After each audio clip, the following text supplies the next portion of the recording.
Guys, welcome back to my channel Harshita Muthipati. మన హైదరాబాద్ సిటీలో ఉన్న చార్మినార్ ని అందరూ చూసే ఉంటారు కదా.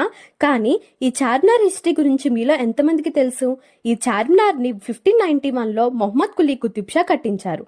అయితే ఈ చార్మినార్ కట్టించడానికి రీజన్, ఈ హైదరాబాద్ సిటీని నిర్మిస్తున్నప్పుడు ఇక్కడ చాలా మంది సిటిజన్స్ కి ప్లేగ్ అనే డిసీజ్ వచ్చిందంట.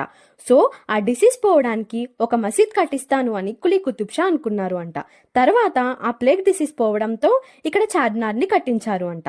ఇంకా ఈ చార్మినార్ ని కులీ కుతుబ్ షా తన భార్య అయిన భాగమతి కోసం కట్టించారు అని, ఇంకా ఈ చార్మినార్ నుండి గోల్కొండకి 10 కిలోమీటర్ సీక్రెట్ స్వరంగ మార్గం ఉందని, ఎప్పుడైనా ఎమర్జెన్సీ వస్తే గోల్కొండ నుండి చార్మినార్ కి రావడానికి కట్టించారు అని, ఇలా చాలానే బిలీఫ్స్ ఉన్నాయి.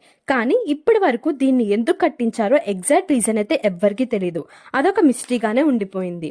మీరు కరెక్ట్ గా అబ్జర్వ్ చేస్తే ఈ చార్మినార్ పైన 4 మినార్స్ అండ్ ఫ్లోర్ క్లాక్స్ అనేవి కనిపిస్తాయి. ఇక్కడ టికెట్స్ పర్చేస్ చేసి పైకి కూడా వెళ్ళొచ్చు. పైన ఒక మసీద్ అనేది ఉంటుందంట. ఇక్కడ ప్రతి మినార్ లో 140 స్టెప్స్ ఉంటాయి. మేము వెళ్ళినప్పుడైతే ఓన్లీ ఫస్ట్ ఫ్లోర్ వరకే ఎంట్రీ ఉంది. సో పైకి అయితే వెళ్ళలేకపోయాం. నిజంగానే ఈ చార్మినార్ అంటే షాపింగ్ అనే తప్ప దీన్ని కట్టడానికి వెనకాల ఉన్న సీక్రెట్స్ ఎవ్వరికీ తెలియదు. అదొక మిస్టరీగానే ఉండిపోయింది. నిజంగానే ఇది ఒక అద్భుతం కదా.